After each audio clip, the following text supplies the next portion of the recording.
hari ini kita sengaja diskusi dengan Biro Kepegawaian, OSDM, organisasi, dan SDM, bahwa akhir-akhir ini terlihat, nanti kita diskusi, profil ASN terhadap tingkat kepatuhan untuk mentaati ketentuan daripada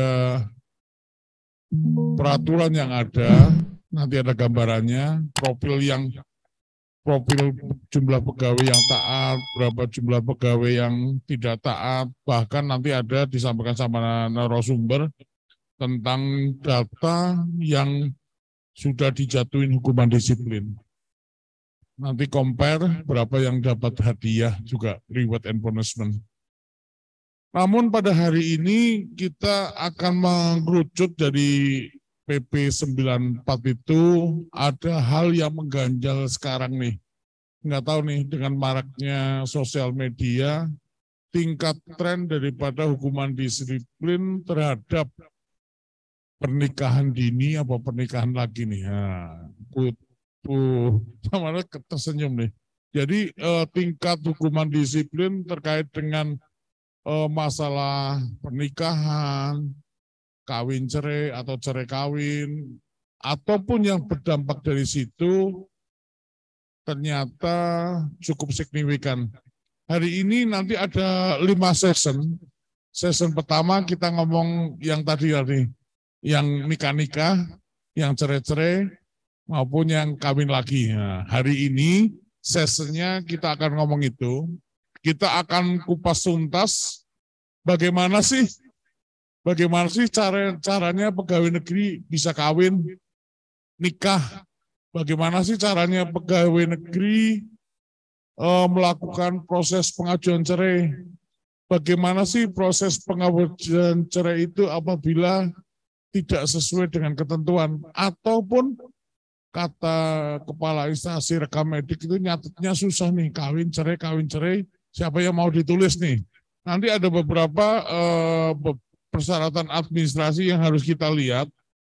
Kemudian dampaknya yang baru ada terhadap gaji, penggajian, terus kemudian apabila beberapa hal persyaratan yang tidak dipenuhi itu dilanggar, apa dampaknya untuk pola karir kita.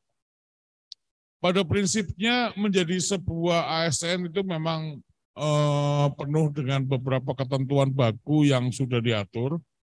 Hari ini kita akan sosialisasi tingkat pertama, bagaimana sih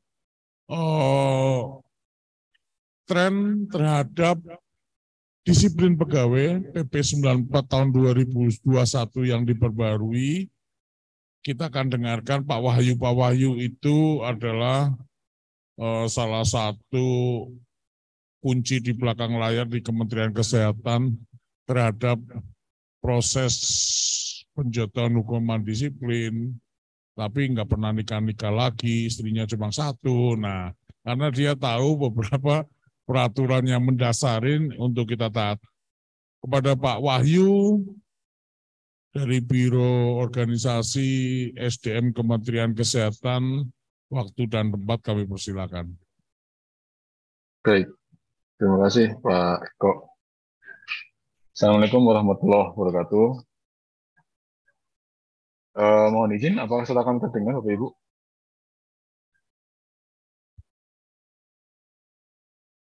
Mohon izin Bapak Ibu, suara kami terdengar? Yes. Izin Bapak Ibu, suara kami terdengar? Baik. Baik Bapak Ibu sekalian, alhamdulillah pada siang hari ini kita dapat dipertemukan dalam acara melalui Zoom meeting ini. Pertama-tama kami sampaikan ucapan terima kasih yang terhormat kami sampaikan kepada Direktur Utama dan Bapak Ibu Direktur di Rumah Sakit Johato Herjan. Terima kasih telah memberikan kesempatan kepada kami untuk dapat menyampaikan beberapa hal terkait permasalahan ataupun terkait ketentuan mengenai disiplin maupun yang disampaikan Pak Eko juga terkait masalah perkawinan dan perceraian. Bapak Ibu sekalian, sebagaimana kita ketahui bahwasanya kita selaku ASN di lingkungan Kemenkes tentu saja harus menaati beberapa ketentuan yang memang sudah diregulasikan seperti itu ya Pak Ibu ya. Mungkin sebelum saya lanjut, mungkin perkenalkan terlebih dahulu, mungkin tadi saya perkenalkan juga.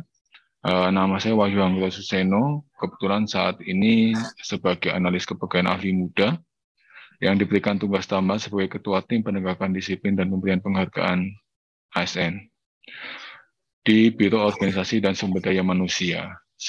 Mungkin Bapak Ibu sedikit asing ya dengan Biro OSDM. Sebagaimana kita tahu bahwa Biro OSDM sesuai dengan OTK tahun 2022 ini, Biro Kepegawaian dilakukan merger dengan salah satu fungsi di Biro Hukum, yaitu Biro Organisasi. Sehingga dengan nomenklatur baru kami berubah fungsi, berubah nomenklatur menjadi Biro Organisasi dan Sumber Daya Manusia. Yang mana Biro Organisasi dan SDM ini menjadi satu kesatuan yang mana mengurus organisasinya dan mengurus juga orang per orang di dalamnya. Baik Bapak Ibu, mohon izin saya share screen ya Bapak Ibu ya.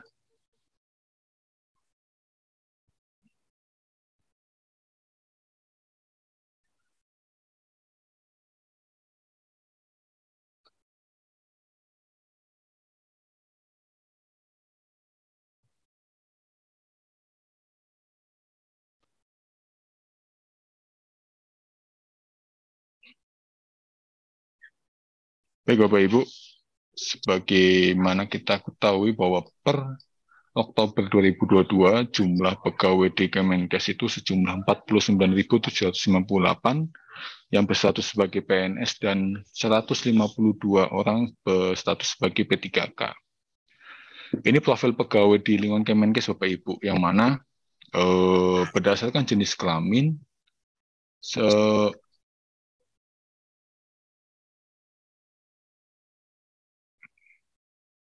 jenis kelamin terbagi menjadi dua bagian ya Pak Ibu. Untuk PNS-nya untuk jenis sebagian besar adalah baik PNS maupun P3K sebagian besar adalah PNS perempuan ataupun P3K perempuan dengan jumlah laki-laki yang sebesar 35% dan 28%. Artinya memang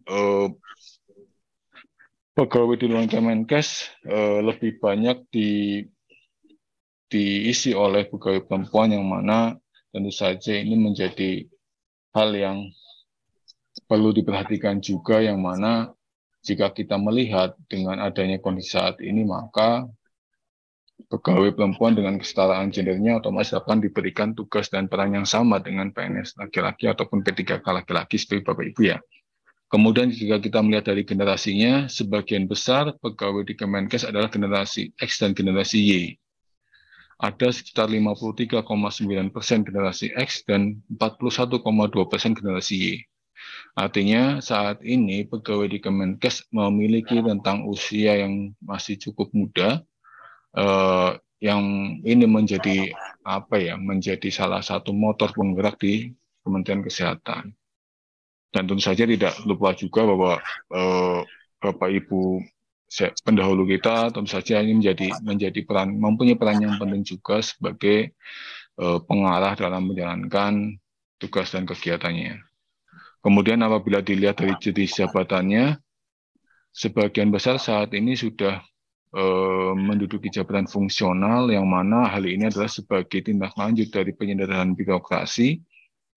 Ada beberapa pejabat struktural yang berubah atau disetarakan menjadi pejabat fungsional sehingga jumlah pejabat struktural di beberapa satuan kerja menjadi berubah.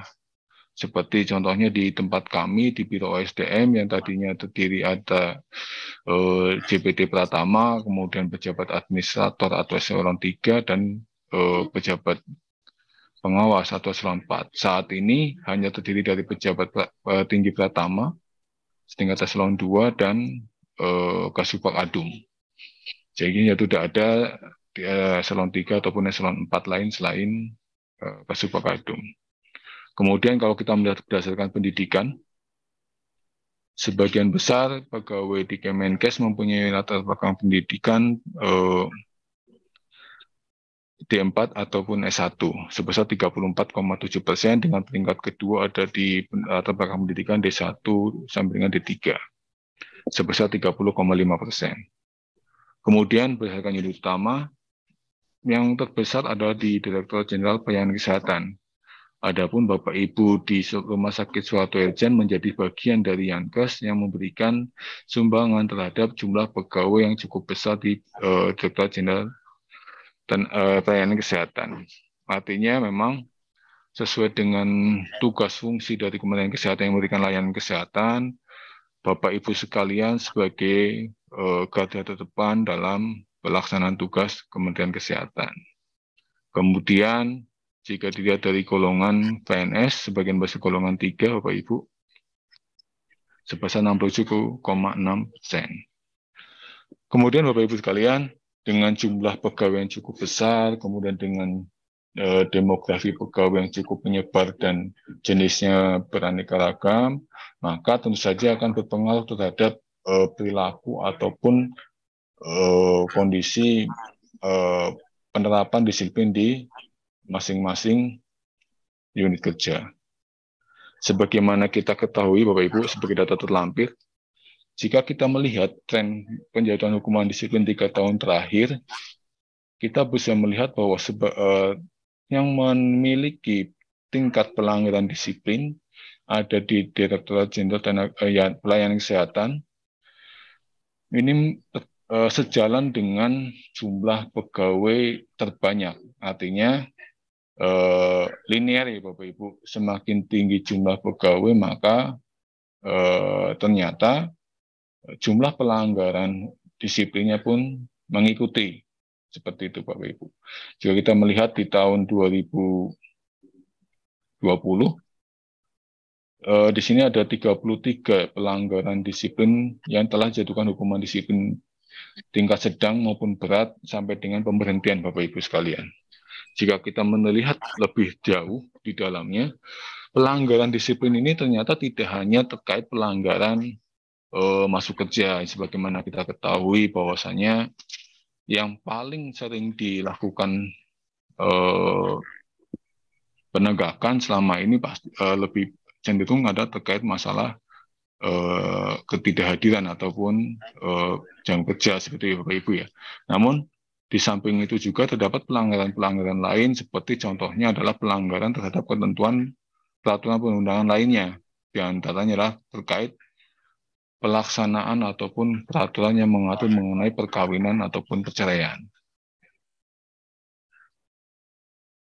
Kemudian ini dari hal tersebut kita bisa melihat bahwasannya pelanggaran disiplin akibat cerai tanpa izin ataupun hidup bersama tanpa ikatan yang sah, berdasarkan data tahun 2018 sampai dengan tahun 2022, terdapat total sebesar 42 orang yang dijatuhkan hukuman disiplin akibat cerai tanpa izin.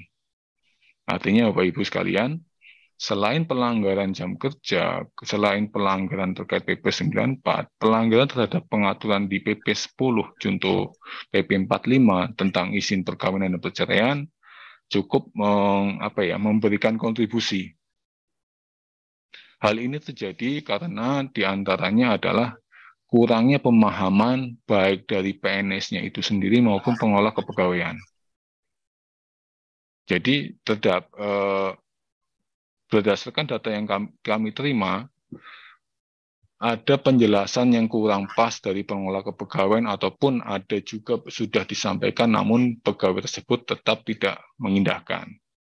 Artinya bahwa sebagaimana kita ketahui bahwa seorang PNS yang akan melakukan perceraian maupun perkawinan wajib melaporkan.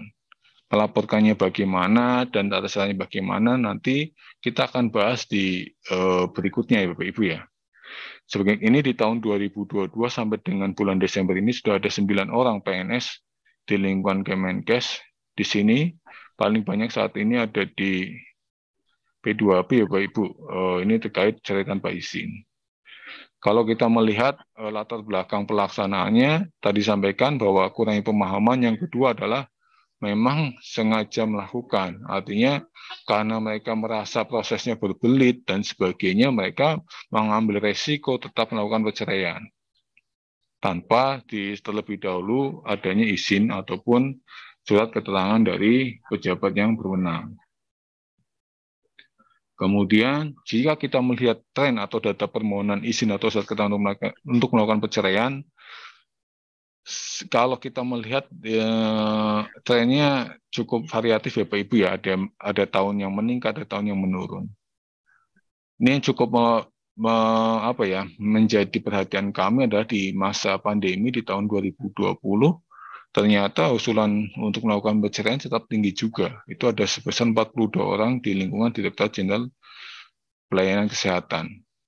Artinya masa pandemi bukan malah membuat orang untuk bersama, namun ternyata memberikan efek adanya permohonan peningkatan izin untuk melakukan perceraian. Adapun alasan-alasan yang sering kami temui adalah diantaranya adalah masalah alasan ekonomi. Karena mungkin salah satu pasangan tidak bekerja atau mungkin tidak diberikan nafkah dan sebagainya. Dan yang cukup memprihatinkan juga bahwa yang mengajukan permohonan perceraian ini justru bagi usia perkawinan yang masih muda, Bapak Ibu. Artinya baru bernikah 3 sampai dengan 5 tahun sudah mengajukan permohonan izin untuk menikah. Artinya apakah ini juga perlu dilihat apakah permasalahan ini selain masalah ekonomi ada permasalahan juga di satuan kerja. Artinya apakah yang bersangkutan memang sebagian besar berada di tempat kerja sehingga kurang mempunyai waktu bersama pasangan, sehingga ini menyebabkan mungkin ada kecurigaan dan sebagainya, sehingga memicu adanya pertengkaran seperti itu.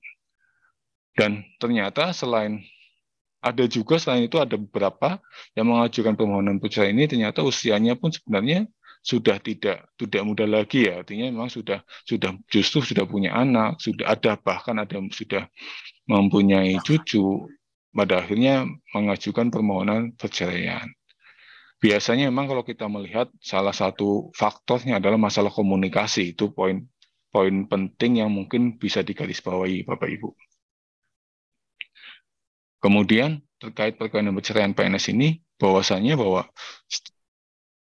pengurusan perkawinan wajib memberitahukan secara tertulis kepada pejabat melalui saluran birokratis dalam waktu selambat-lambatnya 1 tahun setelah melangsungkan perkawinan. Artinya, setiap PNS yang melangsungkan perkawinan wajib memberitahukan kepada atasannya yang ditujukan kepada pimpinan satuan kerja, dalam ini pimpinan rumah sakit, dengan rentang waktunya adalah 1 tahun. Kemudian pun demikian ketika seorang PNS akan melakukan perceraian, baik penggugat atau tergugat itu wajib memperoleh surat izin atau surat keterangan bahwa PNS yang akan memperoleh izin atau surat keterangan terlebih dahulu dari pejabat. Pejabat di sini adalah PPK, Bapak Ibu. PPK adalah pejabat pembina kepegawaian, dalam hal ini adalah Menteri Kesehatan. Kemudian bagi PNS yang berkedudukan sebagai penggugat atau bagi pegawai negeri sipil yang berkedudukan sebagai tergugat, untuk memperoleh izin atau surat keterangan sebagaimana dimaksud pada ayat 1 di atas, harus mengajukan permintaan secara tertulis. Bahwa beberapa kali kami menemukan ternyata setelah kami melakukan pemeriksaan, kami melihat dari hasil BAP, sebenarnya yang bersangkutan sudah memberitahukan kepada pimpinannya atau atasan langsungnya, namun secara lisan. Ini akan menjadi kendala ketika kita akan melihat apakah memang kesalahan ini ada di PNS-nya atau justru ada di atasan langsung atau justru di pengelola kepegawaian. Karena kita melihatnya adalah bukti tertulis yang mana itu sebagai alat bukti yang bisa menunjukkan apakah yang bersangkutan memang sudah mengajukan atau tidak. Seperti itu Bapak Ibu. Kemudian dalam surat permintaan izin atau pemberitahuan adanya gugatan perceraian, Untuk mendapatkan surat keterangan harus dicantumkan alasan yang lengkap yang mendasarinya. Jadi ada 6 syarat atau 6 alasan bagi PNS yang akan bekerja itu dapat diizinkan. Nanti kita akan bahas satu-satu Bapak Ibu terkait syarat-syarat tersebut. Bagaimana ketika tidak memenuhi persyaratan tersebut, otomatis maka surat permohonannya belum dapat ditindaklanjuti atau dapat disetujui. Kemudian ini ada fungsi juga bagi setiap atasan yang menerima permintaan izin tersebut, maka wajib memberikan pertimbangan dan meneruskan kepada pejabat melalui saluran hierarki dalam jangka waktu selambat-lambatnya 3 bulan, terhitung mulai yang bersangkutan menerima permintaan izin dimaksud. Artinya, atasan langsung maupun pimpinan Satker mempunyai waktu paling lambat 3 bulan untuk menindaklanjuti atas permohonan tersebut. Seyogianya ketika seorang PNS sudah mengajukan permohonan ataupun menyampaikan surat keterangan untuk segera ditindaklanjuti.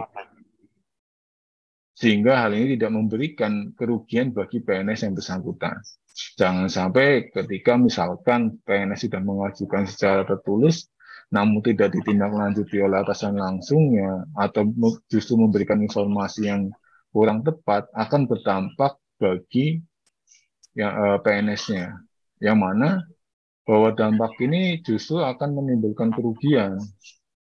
Bisa jadi terhadap kepangkatannya dan sebagainya, ataupun jabatannya. Seperti itu Bapak Ibu. Artinya ada batas waktu untuk segera menindaklanjuti. Karena kewenangan pemberian izin ataupun surat keterangan ada di Kementerian Kesehatan. Dalam hal ini adalah PPK. Adapun untuk gradasi pembagiannya, bagi PNS yang mempunyai golongan 2 ke bawah, kewenangannya ada di Sekretariat Direktorat Jenderal masing-masing. Artinya, untuk golongan 2, kewenangannya ada di Sekretaris Direktorat Jenderal Pelayanan Kesehatan, sedangkan untuk golongan 3 ke atas, kewenangannya adalah di PPK. Bahwa sesuai dengan KMK nomor 747 tahun 2022, Menteri Kesehatan telah memberikan delegasi kepada Sekretaris Jenderal untuk menandatangani surat izin ataupun surat keterangan untuk melakukan perceraian. Kemudian terkait mekanisme adalah terkait untuk penggugat, permintaan izin diajukan oleh penggugat kepada pejabat secara tertulis melalui saluran hierarki. Permohonan ditujukan kepada pimpinan satuan kerja. Ini bagi penggugat Bapak Ibu. Nah, bagaimana dengan tergugat? Apakah tergugat tetap harus meminta izin atau tidak? Kami menemukan beberapa satker justru memberikan informasi yang kurang tepat kepada PNS. Disampaikan bahwa kalau tergugat nggak usah lapor, nanti lapornya kalau sudah punya surat cerai. Ini hal yang salah Bapak Ibu. Bahwa setiap tergugat wajib memberitahukan adanya gugatan perceraian dari suami atau istri secara tulis melalui saluran hierarki dalam jangka waktu selambat-lambatnya 6 hari kerja setelah menerima gugatan perceraian. Artinya ketika seorang PNS menerima relas panggilan ataupun menerima gugatan dari pasangan, wajib memberitahukan kepada atasan paling lambat 6 hari kerja. Kenapa?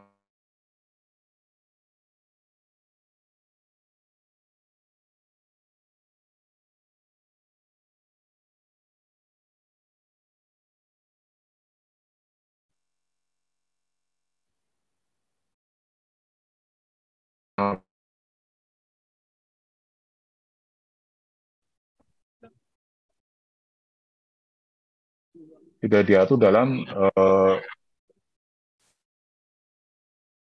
Surat Edaran BKN nomor 9 tahun nomor 48 tahun 90.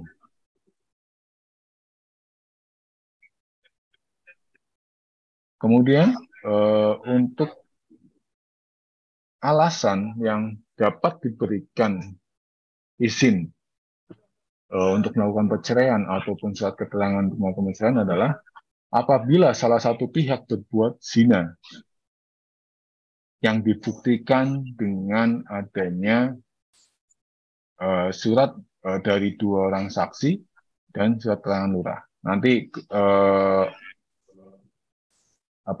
bukti-bukti terkait permohonan izin ini akan kami sampaikan ada di surat edaran BKN nomor 1 tahun 83.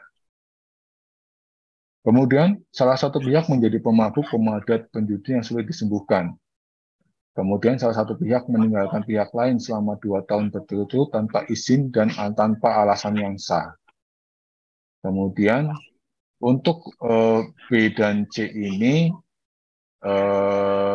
buktinya adalah surat keterangan lurah, Bapak Ibu. Surat keterangan lurah yang diketahui oleh camat. Kemudian salah satu pihak mendapat hukuman penjara 5 tahun atau hukuman yang lebih berat secara terus-menerus setelah perkawinan berlangsung. Ini dibuktikan dengan putusan pengadilan. Kemudian salah satu pihak melakukan kekejaman atau penganiayaan berat yang membahayakan pihak lain. Ini dibuktikan dengan visum et repertum dan laporan kepolisian. Kemudian antara suami istri terus-menerus terjadi perselisihan dan pertengkaran, serta tidak ada harapan untuk hidup rukun lagi dalam rumah tangga. Ini pun buktinya dibuktikan dengan surat keterangan lurah yang diketahui oleh camat. Jadi alasan-alasan ini yang dapat diberikan izin untuk melakukan perceraian ataupun surat keterangan untuk melakukan perceraian. Itu ya Bapak Ibu.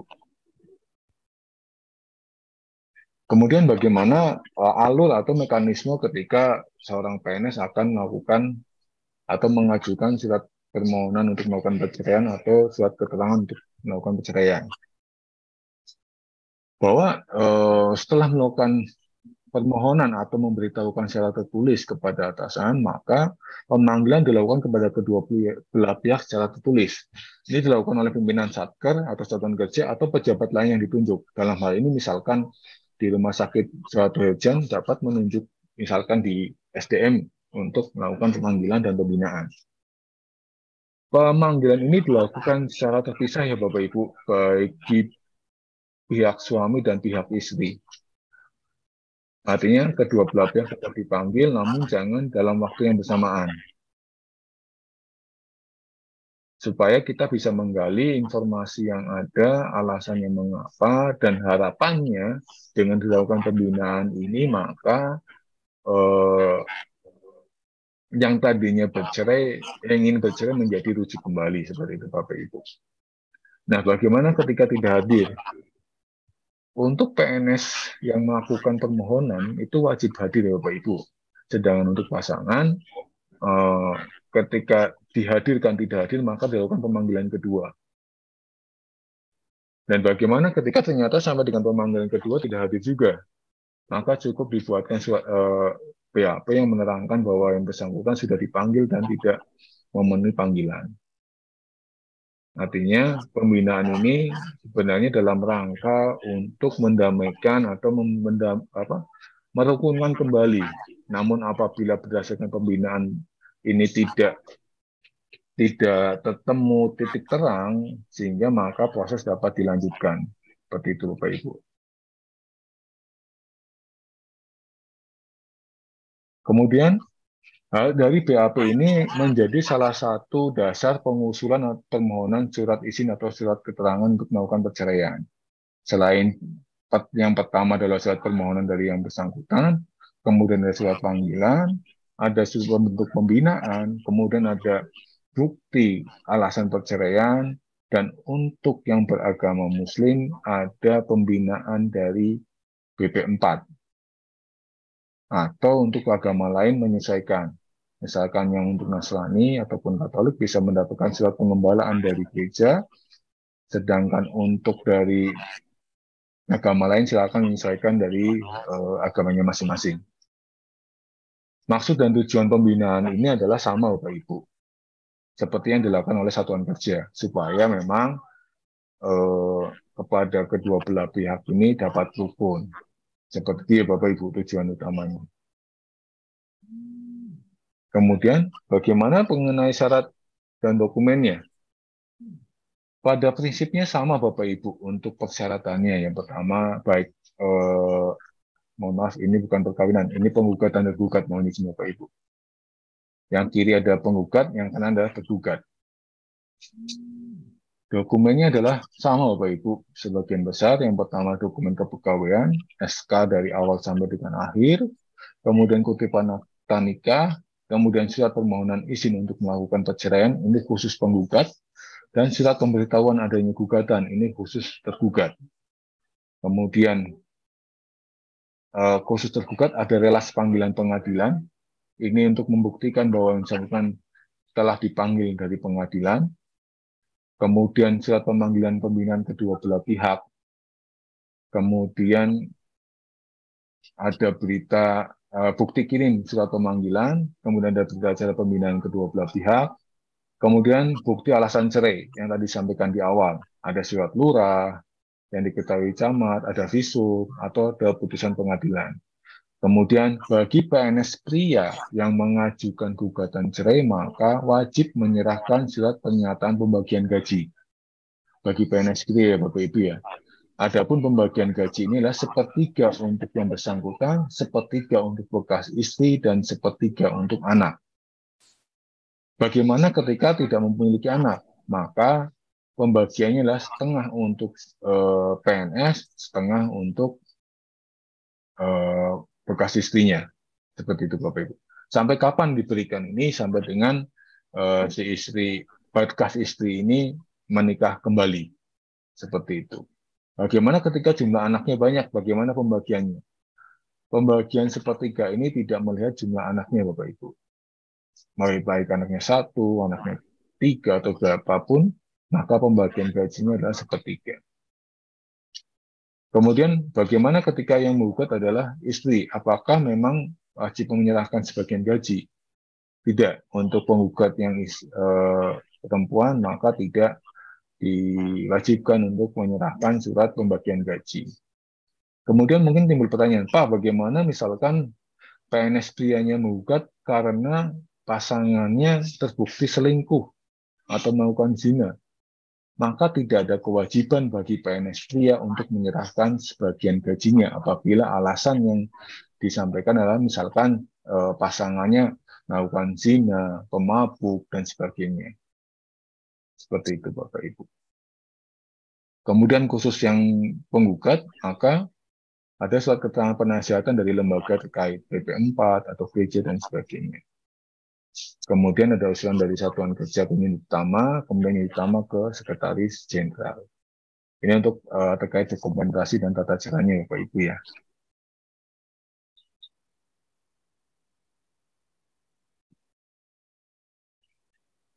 Itu terkait masalah perkawinan dan perceraian Bapak Ibu. Nah, bagaimana efeknya ketika seorang PNS tidak melaporkan baik perkawinannya ataupun perceraiannya? Maka PNS yang melakukan pelanggaran ini dikenakan salah satu jenis hukuman disiplin berat yang diatur dalam PP 94.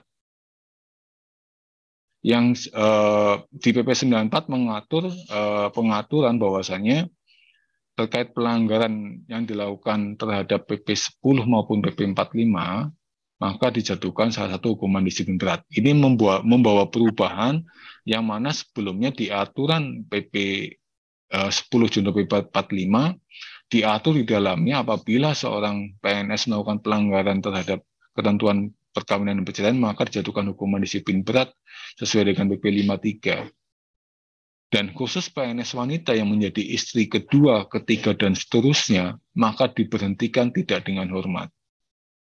Seperti itu. Artinya, dengan ketentuan PP 94, maka pelanggaran akibat tidak menaati ketentuan dalam PP 10 ataupun PP 45 dijatuhkan salah satu hukuman disiplin berat yang diatur dalam PP 94 tahun 2021 tentang disiplin pegawai negeri sipil. Apa itu jenisnya? Yang pertama adalah pembebasan penurunan jabatan satu tingkat lebih rendah selama 12 bulan. Yang sekarang untuk PP 94 adalah jabatannya Bapak Ibu, bukan lagi kepangkatan. Kemudian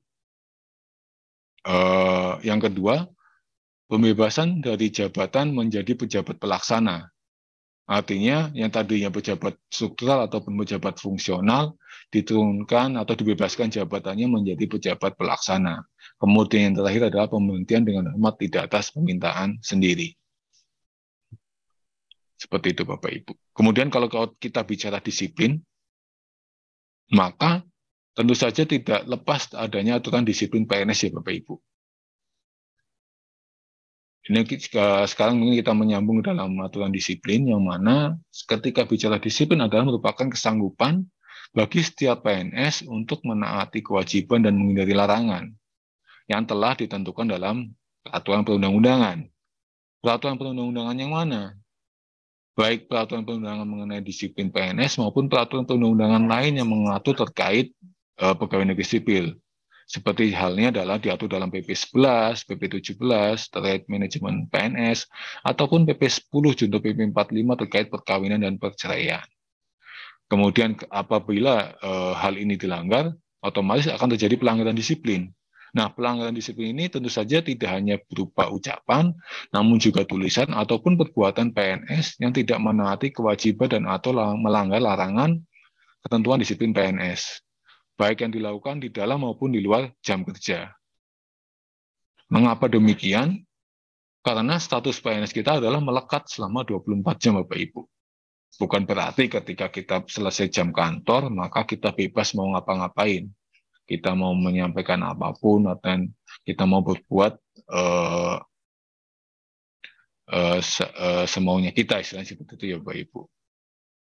Kemudian ucapan ini pun bukan hanya kata-kata yang disampaikan di hadapan atau dapat didengar orang lain, baik secara langsung di dalam ceramah, rapat, diskusi, baik melalui telepon, TV, rekaman ataupun alat komunikasi. Kemudian terkait tulisan, itu berupa pernyataan pikiran dan atau perasaan secara tertulis baik dalam bentuk tulisan, gambar karikatur, coretan, dan lain yang serupa itu. Artinya tulisan ini bukan saja yang dituangkan dalam kertas ya Bapak Ibu, juga termasuk dalam misalkan dalam sosial media. Ini juga perlu menjadi perhatian Bapak Ibu sekalian, yang mana saat ini dengan adanya teknologi tentu saja akan merubah pola, baik pola kerja maupun pola berkehidupan. Yang tadinya kita berinteraksi langsung, kita bisa saja berinteraksinya secara jarak jauh. Artinya, apapun yang kita sampaikan, baik melalui media sosial maupun media lainnya, harus tetap dijaga, jangan sampai ini menjadi bentuk pelanggaran disiplin. Pun demikian dengan perbuatan, bahwa setiap tingkah laku, sikap, atau tindakan yang dilakukan oleh PNS ataupun tidak melakukan sesuatu yang seharusnya dilakukan sesuai dengan peraturan perundang-undangan. Ini terkait regulasi disiplin Bapak Ibu. Sebenarnya diatur dari tahun 80, perubahan di tahun 2010, kemudian di tahun 2014 dengan adanya Undang-Undang ASN, maka diamanahkan bahwa terkait disiplin pegawai negeri, maka diatur dalam peraturan pemerintah. Sehingga di tahun 2021 diterbitkanlah PP 94 tahun 2021 tentang disiplin PNS dan PP 79 tahun 2021 tentang upaya administratif dan badan pertimbangan ASN. Kemudian di tahun 2022, BKN mengeluarkan peraturan BKN nomor 6 tahun 2022 tentang peraturan pelaksanaan PP nomor 94 tahun 2021 tentang disiplin PNS. Artinya, untuk saat ini, terkait tata cara dan mekanisme penjatuhan hukuman disiplin telah diatur dalam peraturan BKN nomor 6 tahun 2022. Kemudian prinsip dasar dari PP 94 adalah disiplin PNS merupakan tanggung jawab atasan langsung. Artinya apa Bapak Ibu? Termasuk pelanggaran terkait perceraian tadi di permohonan cerai di awal, bahwasanya atasan mempunyai tentang waktu untuk segera menindaklanjuti adanya permohonan. Artinya atasan mempunyai peranan yang sangat penting dalam pembinaan pegawai negeri ataupun pembinaan pegawai di satuan masing-masing. Perlu diketahui juga bahwasanya bahwa pelanggaran disiplin bukanlah delik aduan Bapak Ibu. Artinya bukan kita menunggu adanya laporan pelanggaran disiplin, tapi apabila seorang atasan langsung mengetahuinya ada dugaan pelanggaran disiplin, maka untuk segera menindaklanjuti. Yang mana apabila penindaklanjutan ini ketika kita mengetahui ada dugaan, maka dilakukan upaya pemanggilan dan pemeriksaan. Kemudian disampaikan ke pejabat yang berwenang untuk menjatuhkan hukuman disiplin apabila memang terbukti melakukan pelanggaran. Nah, apabila ternyata atasan langsung tidak melakukan proses pembinaan atau tidak menindaklanjuti adanya dugaan tersebut, maka atasan langsung dijatuhkan hukuman disiplin lebih berat oleh pejabat yang berwenang menghukum. Dan PNS yang melakukan pelanggaran disiplin dijatuhkan hukuman disiplin oleh pejabat yang berwenang. Artinya, atasan langsung yang tidak memproses dugaan pelanggaran disiplin diancam dengan penjatuhan hukuman disiplin yang lebih berat, Bapak Ibu, dibandingkan hukuman disiplin yang akan dikenakan terhadap PNS yang melakukan pelanggaran.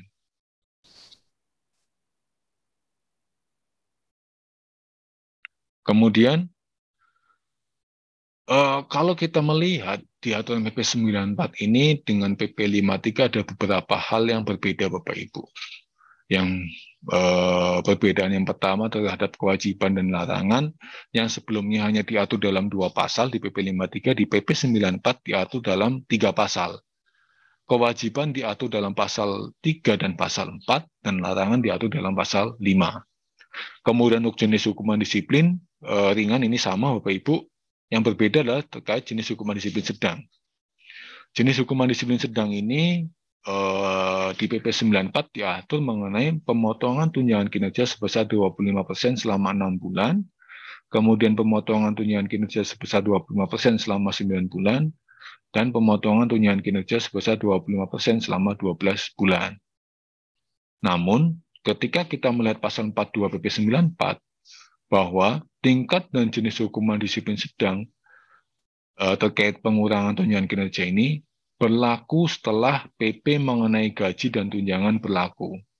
Artinya, sebelum adanya PP mengenai gaji dan tunjangan, maka hukuman disiplin sedang di PP 94 belum dapat diterapkan. Terus bagaimana untuk penerapannya? Maka menggunakan jenis hukuman disiplin yang diatur dalam PP 53. Seperti penundaan KGB, penundaan kenaikan pangkat, dan penurunan pangkat 1 tingkat lebih rendah selama 1 tahun. Kemudian perbedaan berikutnya adalah di jenis hukuman disiplin berat. Yang di awalnya di PP 53 itu adalah ada namanya penurunan pangkat setingkat lebih rendah selama 3 tahun, kemudian pembebasan dari jabatan, kemudian pemindahan dalam rangka penurunan jabatan, dan pemberhentian. Di dalam PP 94 terjadi perubahan. Yang pertama adalah penurunan jabatan setingkat lebih rendah selama 12 bulan, kemudian pembebasan dari jabatan yang menjadi pejabat pelaksana selama 12 bulan, kemudian yang ketiga adalah pemberhentian dengan hormat tidak atas permintaan sendiri sebagai PNS. Kemudian terkait kewajiban masuk kerja.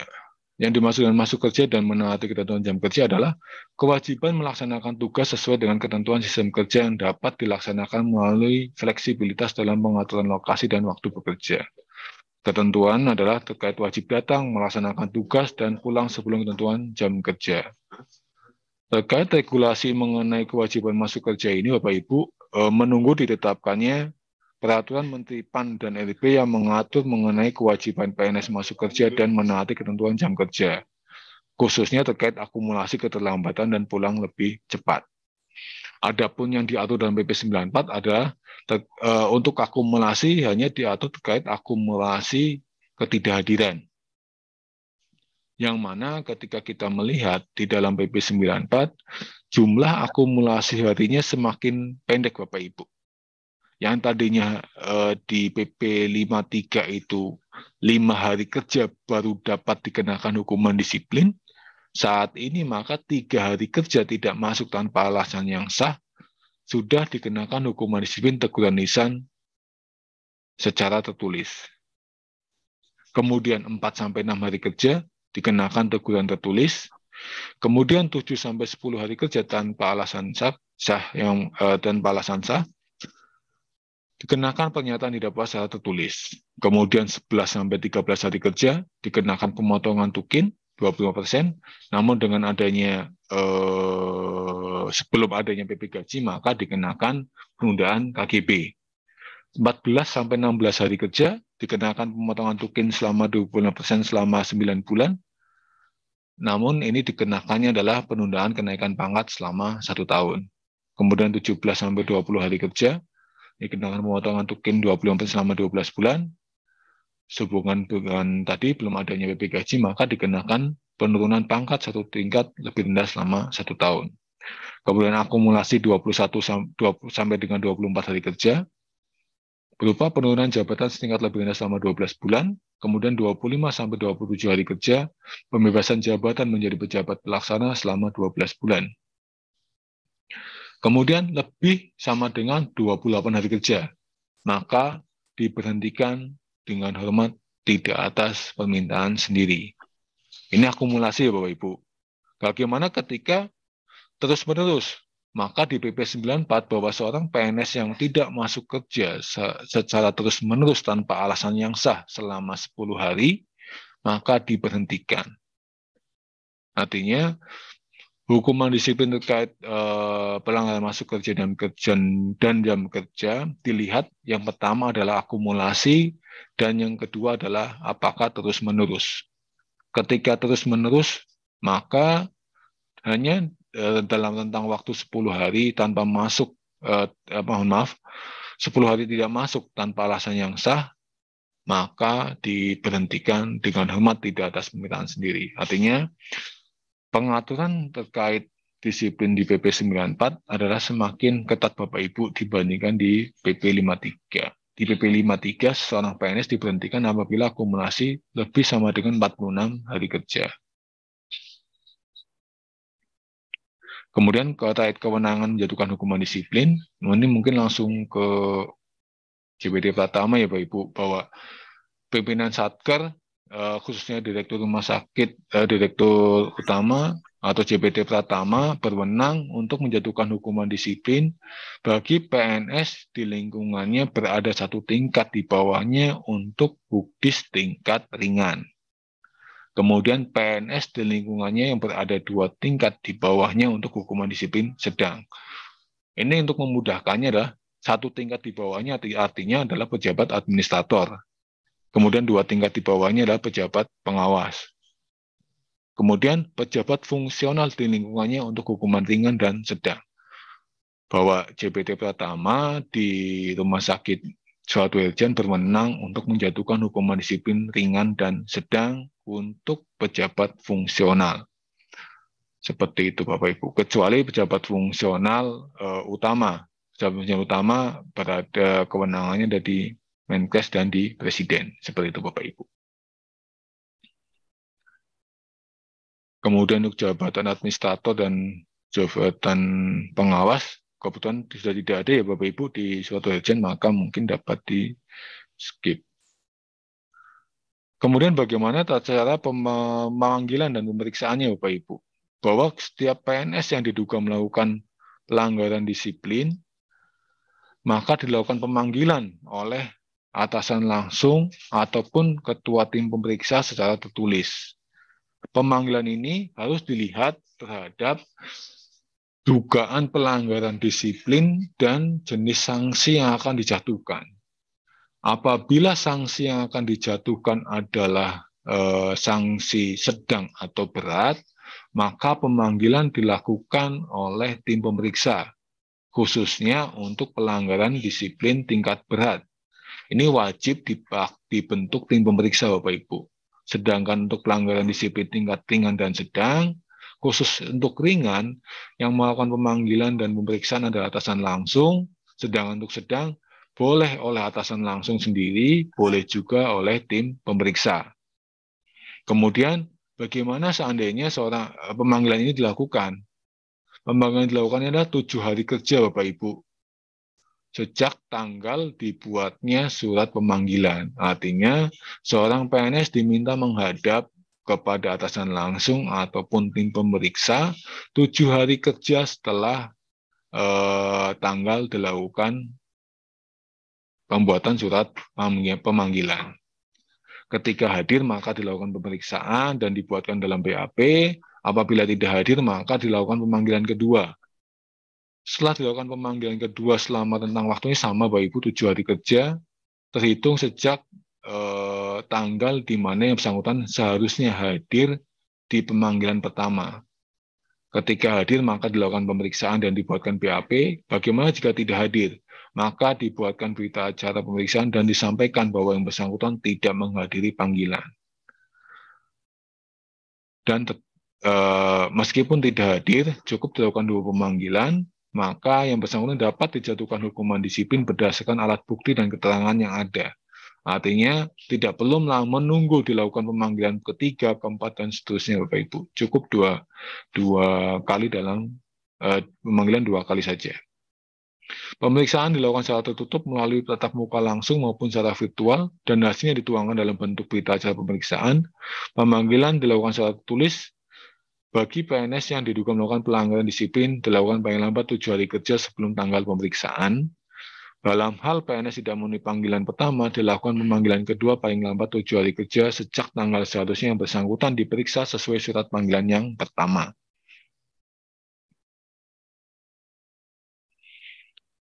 Kemudian terkait penjatuhan hukuman disiplin, bahwa berdasarkan hasil pemeriksaan pejabat yang berwenang menghukum menjatuhkan hukuman disiplin. Artinya, seorang PNS baru bisa dijatuhkan hukuman disiplin apabila dipenuhi syarat administratif. Yang pertama ada pemanggilan, yang kedua ada pemeriksaan. Seperti Bapak Ibu. Jadi tidak serta-merta tiba-tiba seorang PNS dijatuhkan hukuman disiplin tanpa dilakukan 2 hal tersebut. Karena maka kepada PNS tersebut dapat mengajukan keberatan. Dalam keputusan hukuman disiplin harus disebutkan pelanggaran disiplin yang dilakukan, hasil pemeriksaan unsur pengawasan dan atau unit yang mempunyai tugas pengawasan, dapat digunakan untuk melakukan pemeriksaan dan atau melengkapi pertimbangan penjatuhan hukuman disiplin. Kemudian PNS yang terbukti melakukan beberapa pelanggaran disiplin hanya dapat dijatuhi 1 hukuman disiplin yang terberat setelah mempertimbangkan pelanggaran yang dilakukan. PNS yang pernah dijatuhi hukuman disiplin yang melakukan pelanggaran disiplin yang bersifat sama dijatuhi hukuman disiplin yang lebih berat daripada sebelumnya. PNS tidak dapat dijatuhi hukuman disiplin 2 kali atau lebih untuk 1 pelanggaran disiplin. Keputusan hukuman disiplin berlaku pada hari ke-15 sejak diterima. Artinya apa Bapak Ibu? Bahwa setiap PNS mempunyai waktu 14 hari untuk melakukan upaya keberatan maupun upaya banding. Upaya keberatan disampaikan kepada siapa? Misalkan seorang PNS yang dikenakan hukuman disiplin yang dijatuhkan oleh kalau di rumah sakit maka oleh direktur utama, maka dapat mengajukan keberatan kepada eselon 1 dalam hal ini ada Dirjen Yankes. Bagaimana ketika keberatan terhadap hukuman disiplin yang dijatuhkan oleh PPK dalam hal ini Menteri Kesehatan, maka keberatan tetap ditujukan kepada Menteri Kesehatan. Khusus untuk pemberhentian dengan hormat tidak atas permintaan sendiri ataupun pemberhentian tidak dengan hormat, maka seorang PNS dapat mengajukan upaya banding administratif kepada Badan Pertimbangan ASN yang berkedudukan di BKN dalam rentang waktu 14 hari setelah yang bersangkutan menerima surat keputusan tersebut. Kemudian hak-hak kepegawaian, PNS yang jatuhi hukuman disiplin berupa pemberhentian dengan hormat tidak atas permintaan sendiri, diberikan hak-hak kepegawaian sesuai ketentuan peraturan perundang-undangan yang mengatur mengenai pemberhentian dan pensiun. PNS yang dijatuhi hukuman disiplin berupa pemberhentian dengan hormat tidak atas permintaan sendiri, tidak diberikan kenaikan pangkat pengabdian. PNS yang untuk kelancaran pemeriksaan dibebaskan sementara dari tugas jabatannya karena diduga melakukan pelanggaran disiplin berat, tetap masuk kerja dan diberikan hak-hak kepegawaiannya meliputi gaji, tunjangan keluarga, tunjangan jabatan, penghasilan lain, dan fasilitas yang diterima sebelum yang bersangkutan dibebaskan sementara dari tugas jabatannya. Bahwa P3K yang dikenakan memutus hubungan perjanjian kerja dengan hormat tidak atas permintaan sendiri diberikan hak sesuai ketentuan peraturan perundang-undangan dan tidak dapat melamar kembali sebagai P3K. Artinya apa Bapak Ibu? Bahwa seorang PNS yang diberhentikan dengan hormat tidak atas permintaan sendiri, tetap diberikan hak pensiunnya apabila terpenuhi syarat usia minimal 50 tahun dan masa kerja 20 tahun. Yang bersangkutan tetap berhak mendapatkan hak pensiun, namun tidak berhak atas KP pengabdian. Kemudian apabila ada pejabat yang dibebaskan sementara demi kelancaran pemeriksaan, maka yang bersangkutan dibebaskan namun tetap mendapatkan hak-hak kepegawaiannya. Kemudian P3K yang diberhentikan dengan hormat tidak atas permintaan sendiri, tetap diberikan hak-haknya namun tidak dapat melamar kembali sebagai P3K.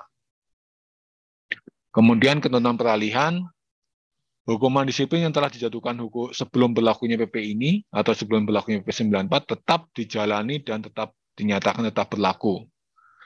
Kemudian keberatan diajukan kepada pejabat yang berwenang hukum atau banding administratif kepada BAPEK sebelum berlakunya PP 94 diselesaikan sesuai dengan PP 53.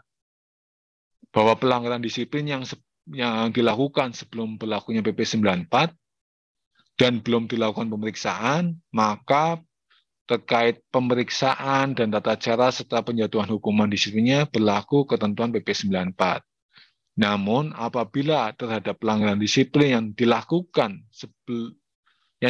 dan telah dilakukan pemeriksaan sebelum berlakunya PP 94, maka hasil pemeriksaannya tetap berlaku dan proses selanjutnya berlaku ketentuan dalam PP 94.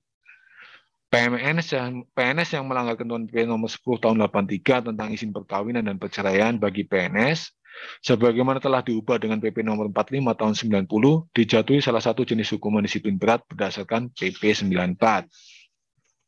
Kemudian ketentuan tingkat dan jenis hukuman disiplin sedang, sebagaimana dimaksud dalam pasal 8 ayat 3, berlaku setelah PP mengenai gaji dan tunjangan berlaku.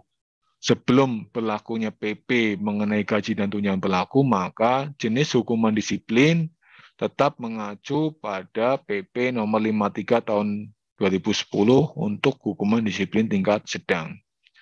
Ketentuan PP ini berlaku mutatis mutandis bagi calon PNS. Artinya CPNS diberlakukan sama pengaturannya terhadap ketentuan PP 94. CPNS yang dijatuhi hukuman disiplin tingkat sedang atau tingkat berat dinyatakan tidak memenuhi syarat untuk diangkat menjadi PNS dan diberhentikan dengan hormat atau diberhentikan dengan hormat tidak atas permintaan sendiri sebagai calon PNS sesuai dengan ketentuan perundang-undangan. Artinya, seorang calon PNS yang dikenakan hukuman disiplin sedang tidak dapat diangkat menjadi PNS. Apalagi yang dikenakan hukuman disiplin tingkat berat. Bahwa hukuman disiplin bersifat pembinaan yang dilakukan untuk memperbaiki dan mendidik PNS yang melakukan pelanggaran disiplin agar yang bersangkutan menyesal dan berusaha tidak mengulangi serta memperbaiki diri pada masa yang akan datang. Artinya ini sebagai wujud pembinaan ya Bapak Ibu, bukan justru malah dibiarkan ketika ada dugaan pelanggaran disiplin.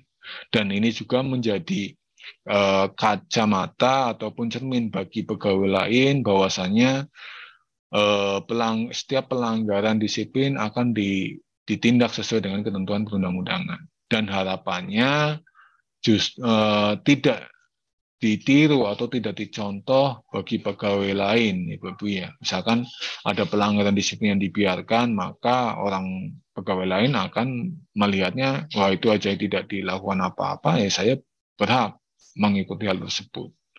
Sehingga harapannya penjatuhan hukuman disiplin akan memberikan dampak yang baik bagi yang bersangkutan maupun bagi pegawai lain. Mungkin demikian Bapak Ibu sekalian yang dapat kami sampaikan. Mohon maaf apabila dalam penyampaian ada yang kurang jelas dan kurang berkenan bagi Bapak Ibu. Kurang lebihnya demikian. Wassalamualaikum warahmatullahi wabarakatuh. Saya kembalikan ke Pak Eko. Monggo Pak Eko. Ya, terima kasih. Waalaikumsalam warahmatullahi wabarakatuh. Ini topik yang menarik Pak Wahyu. Karena ini ada Pak Gayus mau pensiun, tiba-tiba dia mau kawin lagi. Nanti dampaknya bagaimana kita nanti akan diskusi.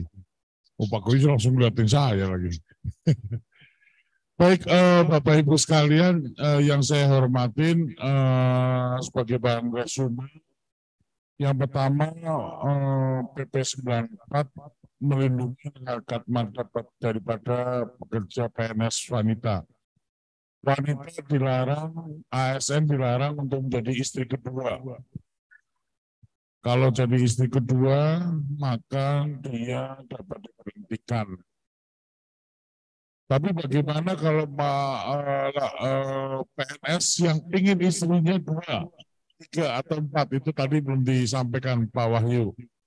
Soalnya di sini, ya Pak Kuyus ya, siapa tahu nambah istrinya 2, 3, 4, tadi belum disebutkan. Tapi kalau PNS wanita menjadi istri kedua, maka dia diberhentikan sebagai PSN. Nanti kita akan bahas hal ini, tapi saya beri kesempatan dulu, mau dibantu panitia untuk audien dapat diberikan mic-nya. Ada yang mau nanya?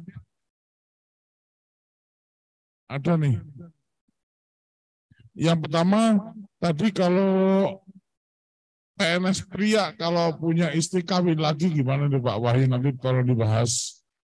Kemudian kalau PNS pria tiba-tiba punya istri 2 atau 3, bagaimana tuh? Nanti disebutkan, nanti kita akan kupas mengenai persyaratan administrasi. Administrasi perceraian kadang-kadang itu ngurusnya lama, Pak. Contoh, kasus yang saya alami di sini adalah pada saat dia mengajukan izin perceraian dari BP4-nya lama, dari kelurahannya lama. Sehingga kami mengusulkan surat ke Kemkes jadi lama gitu loh. Nah, bagaimana dengan hal itu? Karena beberapa unsur di instansi lain kesan lambatnya masih ada. Nanti kita bahas di tahap selanjutnya. Ada satu penanya mengenai, silakan Bu disebutkan nama, dari mana, Ibu pertanyaannya apa? Bisa diarahkan? Assalamualaikum warahmatullahi wabarakatuh. Waalaikumsalam warahmatullahi wabarakatuh. Kan Bapak bilang ASN wanita tidak diperbolehkan jadi istri kedua. Itu untuk wanitanya. Kalau seandainya lah ini berlaku untuk laki-laki juga nggak Pak? Nah, kalau seandainya ada ASN yang wanita jadi istri kedua, sanksinya tadi udah disebutkan ya Pak ya. Ya. Itu kenapa dia bisa sampai seperti itu? Apakah ada pengawasnya untuk mengawasi? Itu yang ke satu. Yang kedua, apakah ada pengaruhnya perceraian dan kinerja kerja, Pak? Perceraian dengan kinerja kerja. Kan kita tidak boleh bercerai gitu ya, Pak ya. Maksudnya kalau bercerai itu harus lapor gitu kan? Ya.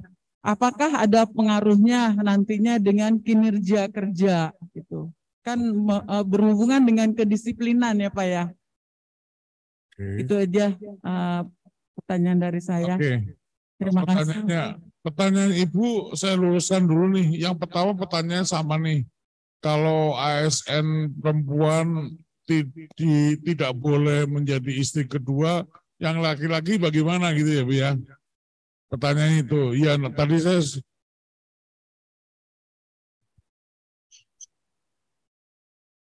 iya, apakah aturan itu berlaku juga untuk laki-laki atau perempuan gitu loh, maksudnya Pak Wahyu. Tadi seperti yang saya sampaikan, soalnya di sini ada pakarnya poligami nih Pak Narto nih.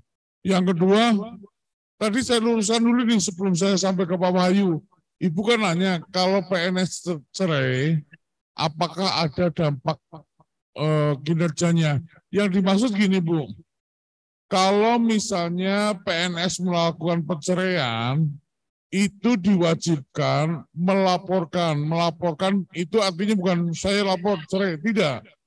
Pada saat ASN itu akan mengajukan cerai, mengajukan nih, dia harus lapor kepada pimpinannya sesuai jenjangnya sampai ke SDM, bagaimana prosedur mekanismenya seorang ASN untuk melakukan perceraian. Itu yang dimaksud itu loh Bu. Jadi tidak ada dampaknya dengan pekerjaan. Itu yang satu. Kedua, kalau tidak lapor dampaknya apa? Itu yang mungkin dimaksud ya. Itu Pak Wahyu. Jadi ini suara perempuan ibu-ibu harus disamain. Kalau ASN kedua aja nggak boleh, yang pria gimana nih? Mumpung ada Pak Gayu sama Pak Narto lagi mendengarkan. Terima kasih Pak Wahyu, silakan. Baik Pak Eko. Baik, terhadap saya sampaikan bahwa benar Bu, bahwa ASN wanita dilarang menjadi istri kedua dan seterusnya. Yang mana tadi sanksinya sesuai dengan PP 94, maka ketika melakukan pelanggaran terhadap ketentuan PP 10 dan PP 45, maka dijatuhkan salah satu hukuman disiplin berat. Kemudian apakah ini berlaku juga bagi PNS pria? Di dalam PP 10 tahun 83 junto PP 45 tahun 90, bahwa PNS pria diperbolehkan mempunyai istri kedua, ketiga, atau keempat dengan syarat bahwa PNS pria yang akan melakukan izin ini, saya share screen ya Bu ya.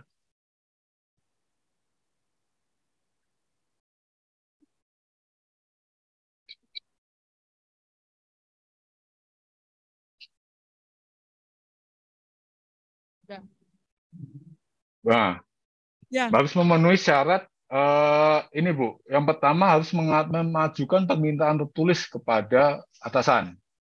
Jadi sebelum melakukan pernikahan kedua dan seterusnya atau lebih dari satu harus melakukan pengajuan permohonan terlebih dahulu. Syarat tertulis. Yang kedua harus memenuhi syarat alternatif dan kumulatif. Syarat alternatifnya adalah istri tidak dapat menjalankan kewajibannya sebagai istri dalam arti istri menderita penyakit jasmani atau rohani yang sukar disembuhkan yang dibuktikan dengan surat keterangan dokter pemerintah. Yang kedua, istri mendapat cacat badan atau penyakit lain yang tidak dapat disembuhkan yang dibuktikan dengan surat keterangan dokter pemerintah. Yang ketiga, istri tidak dapat melahirkan keturunan setelah menikah sekurang-kurangnya 10 tahun yang dibuktikan dengan surat keterangan dokter. Artinya salah satu dari syarat alternatif ini harus terpenuhi.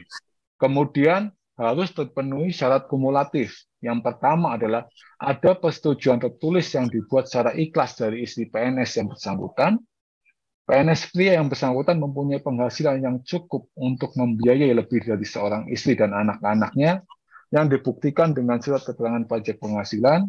Ada jaminan tertulis dari PNS pria yang bersangkutan bahwa ia akan berlaku adil terhadap istri-istri dan anak-anaknya. Jadi syaratnya dua itu Bapak Ibu. Tiga, pertama pengajuan permohonan secara tertulis. Kedua, memenuhi syarat alternatif. Salah satu dari tiga ini.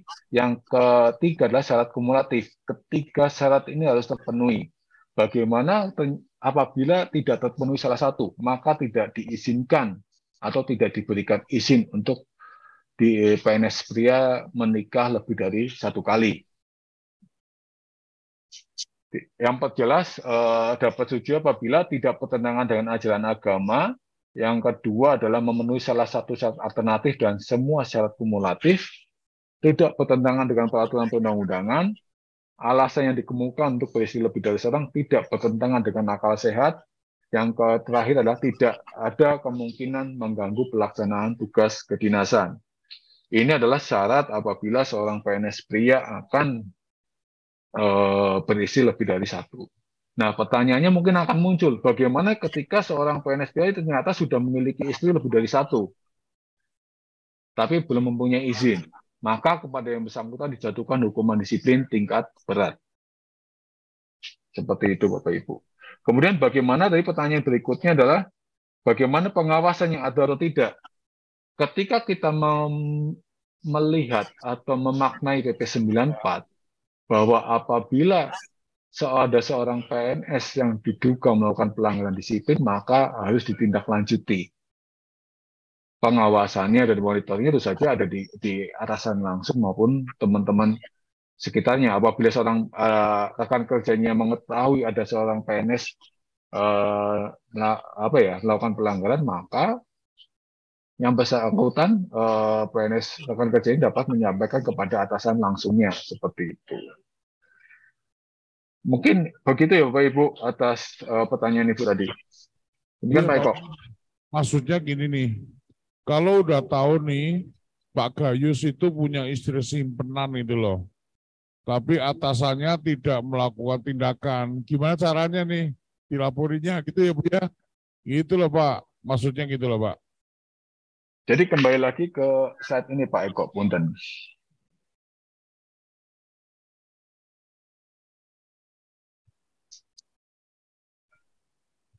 Ya, artinya kan atasan langsungnya tidak menindaklanjuti, maka atasan dari atasan langsungnya untuk mengambil tindakan.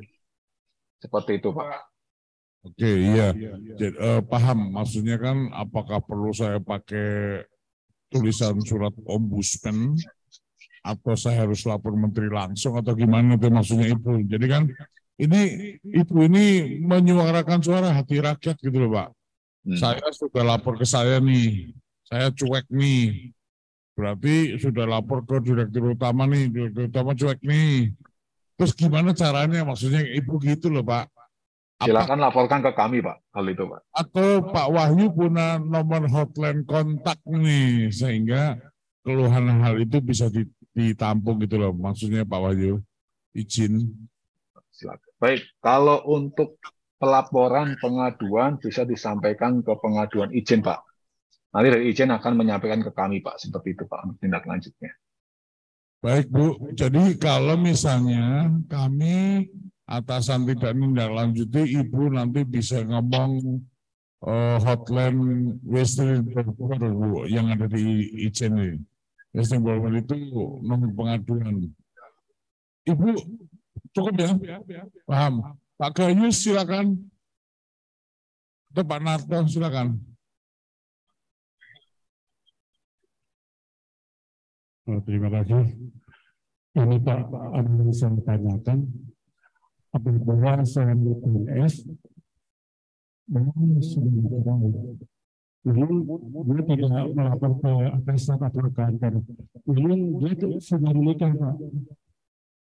Mohon izin Pak, kami kurang jelas Pak. Masker. Nah, ada seorang PNS contohnya Pak, dia sudah lama bercerai sama suaminya, namun dia tidak lapor ke kantor atau ke atasan, tapi dia telah menikah lagi Pak. Itu gimana Pak tindak lanjutnya Pak? Ini Pak Wahyu, Pak Narto itu pengelola gaji berkala Pak Wahyu, dia adalah stafnya saya. Ada orang kasus, dia tanya nih, semisalnya karena ini terkait dengan pekerjaannya dia. Dia cerai Pak, tetapi tidak pernah cerita-cerita dan tidak ada yang tahu Pak. Setelah 3-4 tahun yang lalu misalnya nih, atau 2 tahun yang lalu, atau 6 bulan yang lalu, tiba-tiba dia mengajukan surat pergantian istrinya Pak, untuk kartu istri atau apa. Pertanyaan pertama itu. Kedua, tiba-tiba dia memberikan surat nikah yang baru. Nah, pertanyaan Pak Narto itu, bagaimana selanjutnya gitu loh. Kan kasusnya udah lama nih, 3-4 tahun gitu loh Bu. Itu Pak Wahyu, mohon penjelasannya, terima kasih. Baik, artinya PNS ini tidak melakukan, yang pertama tidak melaporkan ada permohonan perceraian yang pertama Pak. Yang kedua ternyata yang bersangkutan tidak melaporkan juga setelah terjadi perceraian. Yang ketiga yang bersangkutan tidak melaporkan setelah melakukan perkawinan berikutnya. Jadi ada tiga pelanggaran di sini yang kita lihat. Seperti itu. Nah, bagaimana? Apakah sekarang kondisinya ini kan sudah berlalu banyak? Apakah ini menjadi gugur? Tidak, Bapak Ibu. Artinya pelanggaran ini harus segera ditindaklanjuti untuk dilakukan pemanggilan dan pemeriksaan. Karena ketika seorang PNS mengajukan permohonan perubahan daftar keluarga atau pasangan, maka harus dibuktikan ada dokumen pendukung lainnya. Misalkan kalau pasangannya meninggal, otomatis ada surat kematiannya. Ketika bercerai ada surat keterangan cerainya. Nah, pertanyaannya, surat keterangan cerai ataupun surat izin cerainya ini atau akta cerainya ini ada surat izinnya atau tidak? Ketika surat akta cerainya ini tidak dilampiri dengan surat izin untuk melakukan perceraian, maka yang bersangkutan melakukan pelanggaran cerai tanpa izin. Sehingga kepada yang bersangkutan ditindaklanjuti untuk proses disiplinnya, baik melalui proses pemanggilan dan pemeriksaan, dan seterusnya. Sampai dengan dijatuhkan hukuman disiplin. Seperti itu Pak Eko. Oke, Pak Wahyu, pertanyaannya mengerucut nih. Ini kan kasusnya stafnya Pak Bambang Sumantri nih. Iya kan, Pak Bambangnya juga nggak tahu nih, apakah Pak Bambangnya dijatuhin hukuman disiplin juga nggak nih Pak? Ini yang satu, kan atasannya. Padahal atasannya tidak tahu menahu nih. Kemudian karena ini ancamannya bisa sedang bisa berat, apakah langsung dibentuk tim atau harus disampaikan dulu nih Pak? Karena kan Pak Bambang Sumantri nggak tahu dia yang kawin, gue yang dihukum. Nah, mesti dia kan protes juga, Pak. Silakan, Pak. Baik.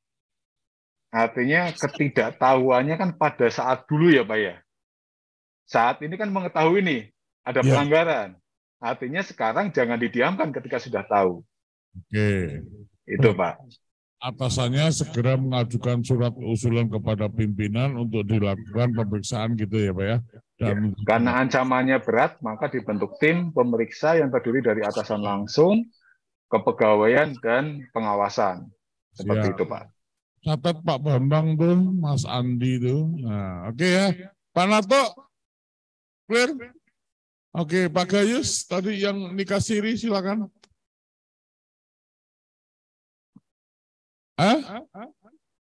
Cukup apanya?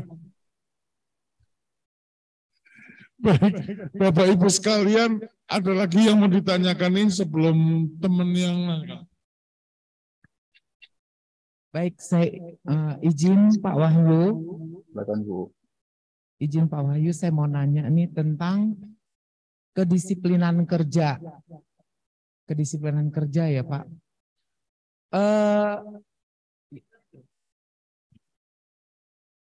Perceraian dulu ya. Perceraian dulu nih. Oh ya berarti nanti aja deh kalau gitu.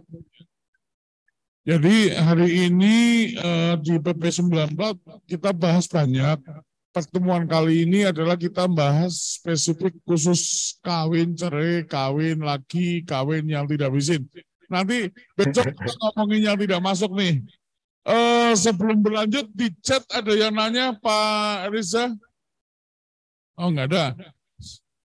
Tanya aja nggak apa-apa. Boleh dipersilakan teman-teman yang ikut Zoom. Boleh bertanya.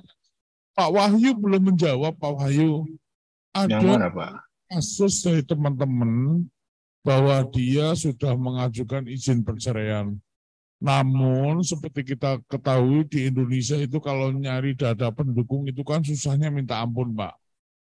Jadi dia membuat laporan kepada Direktur Utama katakanlah tanggal 1 Agustus 2022. Kemudian di bawah di persyaratan-persyaratan itu terdapat ada macam-macam nih. Contoh kasus misalnya dia digugat cerai sama istrinya. Dia sendiri pun nggak tahu, akhirnya dia mencari bukti-bukti yang dikumpulkan dan instansi yang memberikan bukti-bukti itu lama. Mulai dari RT, RW, kelurahan, Pak Lurahnya nggak ada, Pak Lurahnya ke Jatinangor, dan macam-macam. Sehingga bukti-bukti yang dimaksudkan datangnya terlambat, bisa kurun waktu 1 sampai 2 bulan. Karena bukti-bukti itu tidak cukup bukti, tidak lengkap, maka pengajuannya jadi terlambat ke Kementerian Kesehatan. Sehingga melebihi dari jatah waktu 3 bulan. Apakah itu disebut sebuah kelalaian? Mohon koreksi, terima kasih. Baik kok. Ini menarik Pak, karena memang banyak PNS yang digugat cerai tidak mengetahui ketika digugat ya. Ini bukan menarik lagi, Pak. Ini bukan menarik lagi, tapi fakta real hukum positif. Baik. Jadi memang untuk pihak tergugat, maka kenapa ketika sudah mengetahui adanya gugatan, maka segera melapor. Nah, ada beberapa hal yang harus dilakukan Pak bagi PNS tergugat. Yang pertama adalah yang melapor tadi. Yang kedua, hadir di persidangan menyampaikan permohonan penundaan sidang. Yang ketiga, dari satuan kerja atau rumah sakit bisa mengirimkan surat permohonan penundaan sidang juga. Artinya, ketika nanti persidangan tetap berjalan, namun yang bersangkutan maupun rumah sakit sudah menyampaikan permohonan penundaan persidangan dan keluar akta cerainya dan belum ada surat keterangan, maka kepada yang bersangkutan tidak melakukan pelanggaran disiplin, Pak. Tidak dikenakan hukuman disiplin. Karena yang bersangkutan telah melaporkan secara prosedural, telah melakukan upaya-upaya permohonan penundaan. Seperti itu.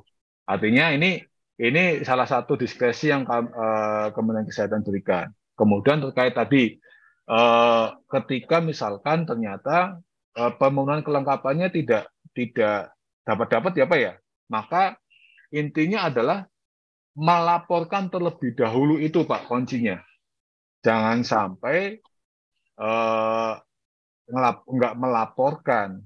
Karena ketika seorang PNS ini melaporkan, maka dia telah memenuhi kewajibannya. Seperti itu Pak Eko. Nantinya surat keterangan dan sebagainya, kami akan melihat kronologisnya Pak. Sejauh mana aspek pelanggaran itu terjadi. Apakah memang pelanggaran dilakukan dengan sengaja atau tidak. Dan apakah ada upaya untuk terkait hal tersebut atau tidak. Seperti itu Pak Eko. Saya menangani beberapa kasus dari tahun 2011 dengan Pak Wahyu juga. Hukum di Indonesia itu PKB, Pak. Artinya maju tak gentar membela yang bayar. Kita belum duduk aja pengacaranya sudah dapat tuh Pak. Jadi beberapa, saya nggak ngomong klien ya karena saya bukan pengacara, jadi beberapa kasus yang ada di beberapa rumah sakit yang dahulu-dahulu itu, dia sudah menyatakan dia PNS, tapi berjalan terus tuh, dan akhirnya keluar rilisnya keluar nih. Artinya dia belum mengajukan permohonan, rilisnya udah keluar. Pertanyaan saya spesifiknya tidak itu Pak Wahyu, karena beberapa pengacara yang handal itu walaupun dia belum ada keterangan izin dari kementerian pun bisa dieksekusi. Itu satu. Yang pertanyaan saya tadi, ada kasus Pak Bambang itu mengajukan digugat cerai dan sudah keluar rilis cerainya Pak. Dan dia nggak tahu karena dikirimkan persurat dan macam-macam. Pertanyaannya, dia sudah mengajukan surat kepada Direktur Utama, kita sedang berproses, tapi data dukung yang lainnya tidak ada, sehingga beberapa persyaratan yang ada dikumpulkan, namun lebih dari 3 bulan Pak, karena ketidaktahuan. Dia terima surat itu sekitar 1 atau 1,5 bulan sejak diketok palu tuh dari pengadilan. Pengadilannya pengadilan Bali lagi. Posisi yang bersangkutan ada di Jakarta. Di Jakarta ngontrak lagi. Nah, sehingga suratnya mungkin agak lama, sehingga lebih dari 3 bulan.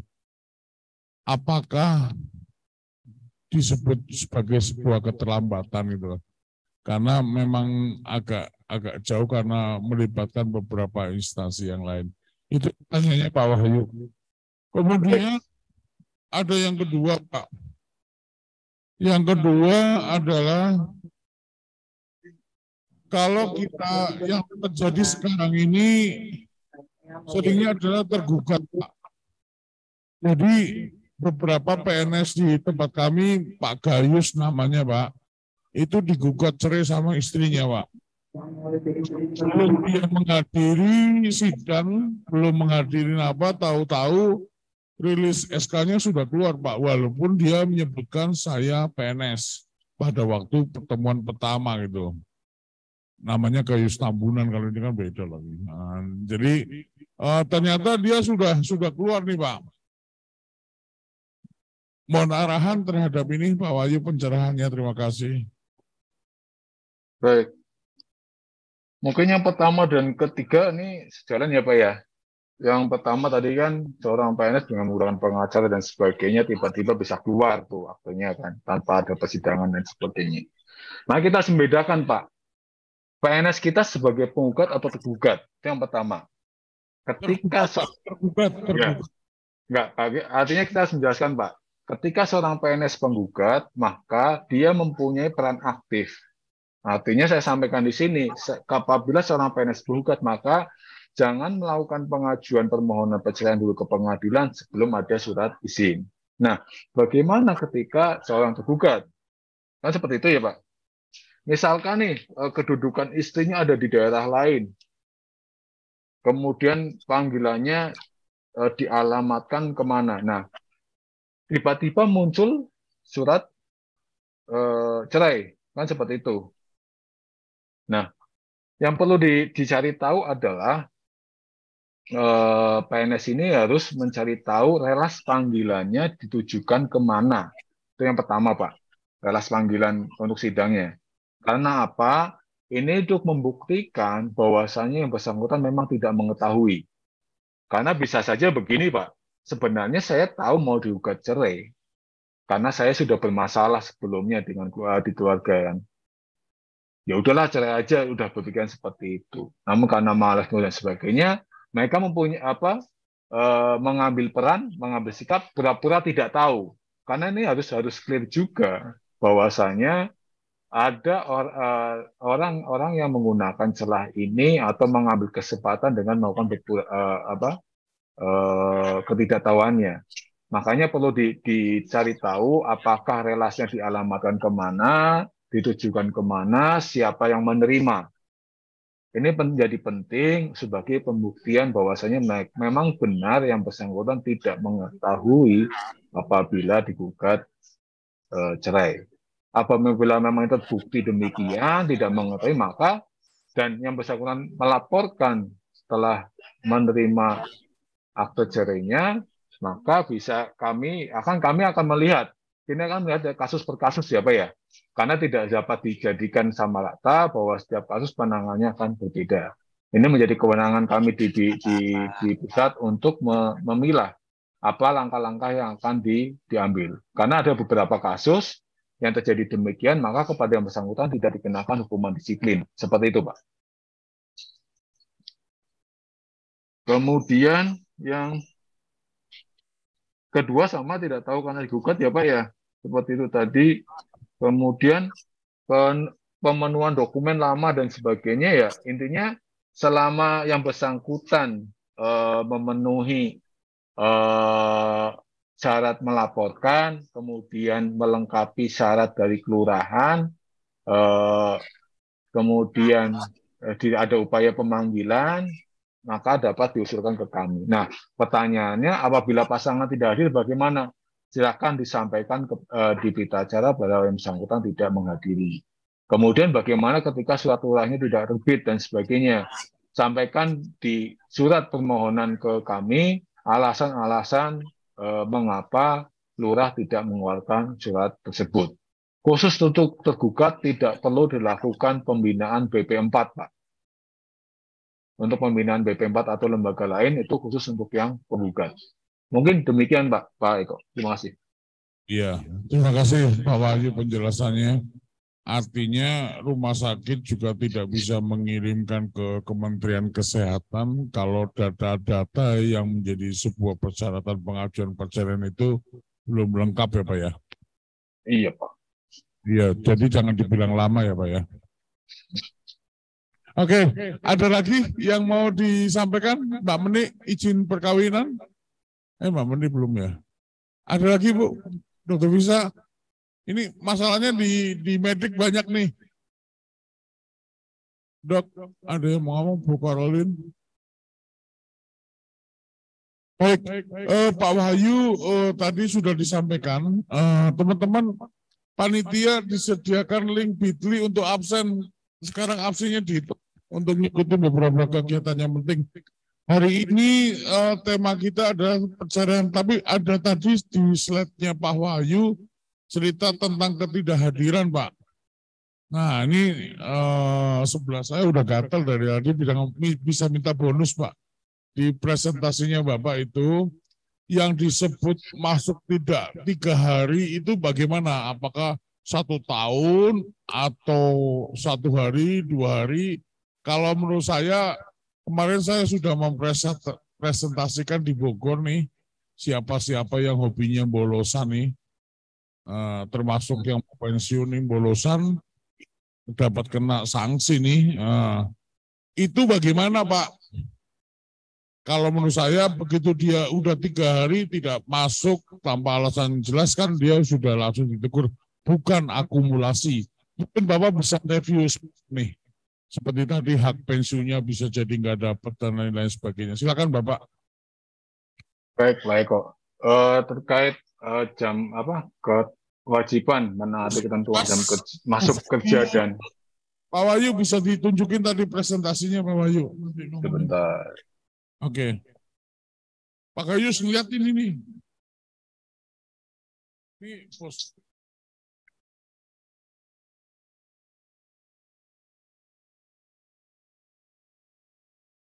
Ini ya Pak, bahwa 3 hari kerja ini adalah akumulasi yang dihitung selama 1 tahun. Artinya bukan berarti juga penghitungan akumulasinya itu ditunggu sampai dengan 1 tahun, tidak juga. Misalkan di bulan ini saya sudah masuk 1 hari, kemudian bulan depan saya tidak masuk 2 hari, maka sudah dipenuhi 3 hari kerja. Ini sifatnya akumulasi ya Pak ya. Maka ketika sudah akumulasi 3 hari kerja, maka saya dikenakan hukuman disiplin ringan berupa teguran lisan secara tertulis. Namun apabila ternyata saya 10 hari berturut-turut tidak masuk kerja tanpa alasan yang sah, maka saya dikenakan hukuman disiplin ini adalah pemberhentian. Seperti itu. Kemudian simulasinya adalah hari ini 1 hari tidak masuk bulan ini, bulan depan 2 hari, 3 jadi 3. Kemudian ternyata bulan berikutnya Pak Wahyu, enggak gitu Pak Wahyu. Ini kejadian real. Retno nih, hari Senin masuk. Hari Selasa nggak masuk. Minggu depan, dia hari Senin masuk, Selasanya tidak masuk. Jadi belum ada 1 bulan pun dia sudah bolos 3 hari. Kan nggak masalah Pak. Bisa langsung kena hukuman Bisa. Bisa Pak. No. Jadi dalam 1 bulan, misalkan minggu ini saya 1 hari, minggu depan saya 2 hari, udah kena 3 Pak. Udah kena hukuman disiplin ringan. Seperti itu. Pun demikian ternyata lebih dari 3 hari, misalkan saya 6 hari, ya berarti 3 hari ya kena teguran lisan, diperiksa panggil lagi untuk teguran tertulisnya. Seperti itu Pak. Ya, terima kasih. Wah, mencontohkan aja, mohon maaf Pak Gayus maupun Mbak Retno. Ini buat pelajaran. Jadi kalau hari ini masuk, besok nggak masuk, minggu depan nggak masuk, selama akumulasinya itu sudah masuk kategori yang disampaikan di sini, maka dia bisa dikenakan hukuman disiplin kategori ringan tertulis, dan ini akan berpengaruh di dalam proses pensiunnya. Yang tadi yang pensiun Pak, apabila dikasih hukuman disiplin yang sini, maka dia akan terganggu pensiunnya Pak. Jadi gini Pak Ibu, bagi PNS yang tidak masuk kerja, ternyata kemudian akumulasinya sama dengan 28 hari kerja, maka ataupun 10 hari berturut-turut, maka diberhentikan dengan hormat tidak atas pemberhentian sendiri. Ya nggak usah kasih pensiun ya Pak ya. Nah, kalau usianya 50-20 Pak, masih berhak pensiun, tapi tidak berhak KP pengabdian. Beda halnya ketika ternyata usianya 50, masa kerjanya cuma 19 tahun. maka tetap tidak berhak atas pensiun. Pun demikian misalkan masa kerja sudah lebih 20 tahun, tapi usianya belum terpenuhi, maka tidak dapat pensiun. Bedanya gini Pak, kalau pensiun normal tanpa kena hubis, yang bersangkutan dapat KP pengabdian. Kalau kena hubis, PUP terpenuhi, maka dapat pensiun tapi tidak dapat KP pengabdian. Demikian Pak Eko. Oke, baik, terima kasih. Mungkin di bulan Januari kita akan bahas ini nih.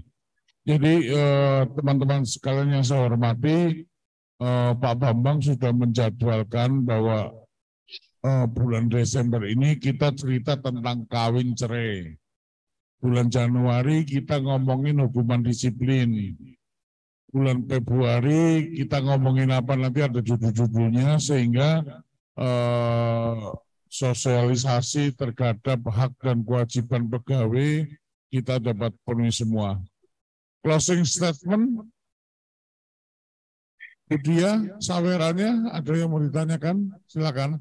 Kasih mic-nya di belakang Mas. Budian nanya nih, saya ingin jadi bidan lagi nggak? Nggak nanya? Enggak. Kalau nggak nanya saya tutup. Ada lagi? Udah ya, cukup ya. Bu Jati, cukup ya Bu Jati, Bu Karolin, Dr. Wiska, Mbak Bu Tami nanya lagi nih, enggak? Oke, Bapak Ibu sekalian yang saya hormati, tepuk tangan untuk narasumber kita. Mudah-mudahan nanti kami lagi eksperimen sebenarnya Bu Tami, jadi pelatihan tidak harus selalu onset ada di ruangan ini. Kami sedang bereksperimen hybrid, jadi masing-masing pegawai harus dapat 20 jam, nanti akan kami rekod siapa-siapa yang ngikutin beberapa pelatihan itu, sehingga seperti seorang pilot nih, dia dapat mengerjakan sesuatu. Selama dia alur ratingnya sudah dapat 20 jam, maka dia dianggap kami lengkap. Kami sedang kembangkan itu, sehingga kadang-kadang Ibu bisa dengerin pelatihannya di rumah, Ibu bisa dengerin sampai TikTokan, atau bisa di kamar, atau lainnya. Akhirnya kami lagi mencoba melakukan exercise sehingga tidak mengganggu pelayanan. Pak Wahyu, terima kasih atas diskusinya hari ini, mohon waktunya. Waktu saya kembalikan lagi ke moderator, pembawa acara MC sebagai penutup kata terakhir hari ini. Terima kasih. Baik, terima kasih Pak Eko Happy sebagai moderator, dan juga terima kasih kami haturkan kepada Bapak Wahyu.